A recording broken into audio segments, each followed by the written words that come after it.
बचपन से यही बताया गया होगा कि शिव जी का न आदि है और न ही अंत, अर्थात भगवान शिव न ही जन्मे हैं और न ही कभी मृत्यु को प्राप्त होंगे। पर शायद ये सच नहीं है, क्योंकि विष्णु पुराण और शिव पुराण में शिव जी की उत्पत्ति को लेकर बातें बताई गई हैं।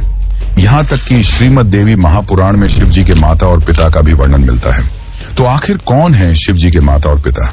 कुछ लोगों का यह मानना है कि ब्रह्मा ही शिव जी के पिता हैं, क्योंकि विष्णु पुराण की एक कथा के अनुसार शिव जी का एकमात्र बाल रूप है, जिसे हम रुद्र के नाम से जानते हैं, और माना जाता है कि रुद्र के पिता स्वयं ब्रह्मा हैं। पर आखिर इसकी सच्चाई क्या है और पूरे संसार को शिक्षा देने वाले शिव ने अपनी शिक्षा कहां से प्राप्त की?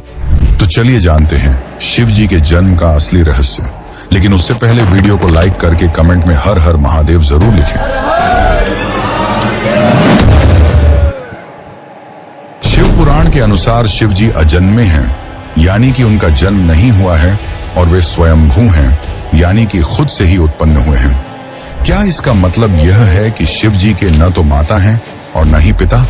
लेकिन विष्णु पुराण में तो कुछ और ही लिखा मिलता है, जिसके अनुसार विष्णु जी के नाभि से निकले कमल से ब्रह्मा जी की उत्पत्ति हुई और उनके माथे के तेज से शिव की उत्पत्ति हुई, जिसके कारण शिव जी को ज्यादातर समय ध्यान मुद्रा में दिखाया जाता है। लेकिन शिव पुराण में तो इसका उल्टा लिखा मिलता है, जिसके अनुसार एक बार जब शिव जी अपने घुटनों को मल रहे थे तो उनके घुटनों के मैल से श्री हरि विष्णु की उत्पत्ति हुई।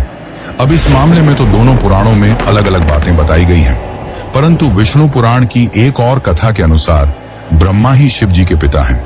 क्या यह सच है? तो चलिए जानते हैं इसकी सच्चाई।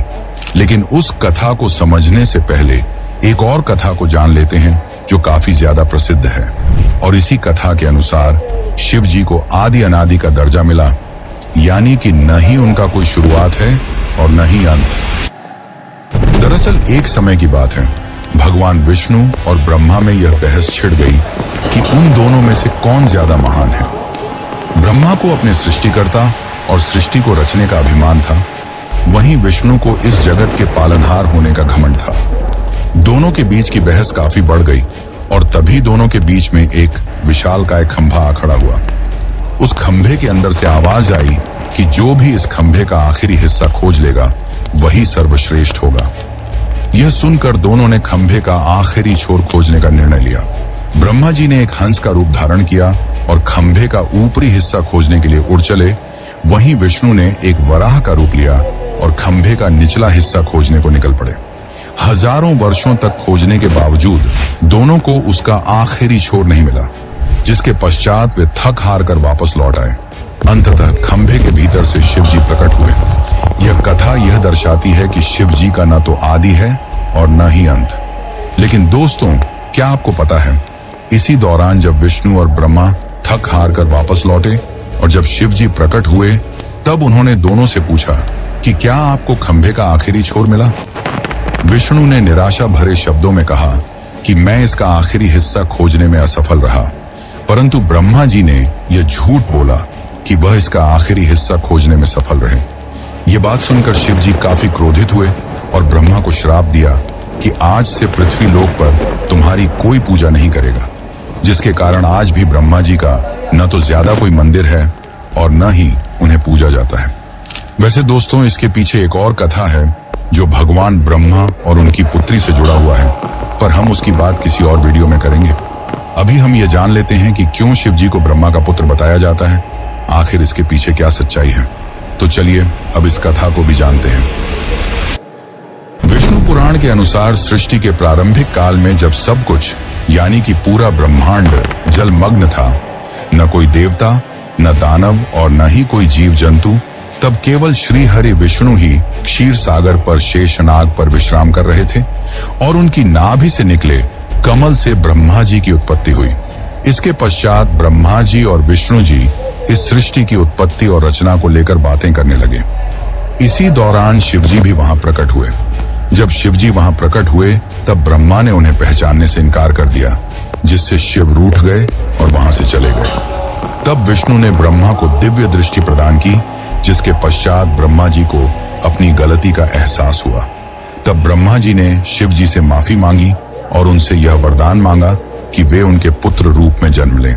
शिव जी ने ब्रह्मा की प्रार्थना स्वीकार की और उन्हें आशीर्वाद दिया कि वे उनके पुत्र रूप में जन्म लेंगे। हजारों साल बीत जाने के बाद जब ब्रह्मा जी ने इस सृष्टि की रचना शुरू की, तब उन्हें एक बच्चे की जरूरत पड़ी और तब उन्हें शिव जी का आशीर्वाद याद आया। जिसके बाद ब्रह्मा जी ने कठोर तपस्या की और उनकी तपस्या से प्रसन्न होकर भगवान शिव एक बालक रूप में उनकी गोद में प्रकट हुए।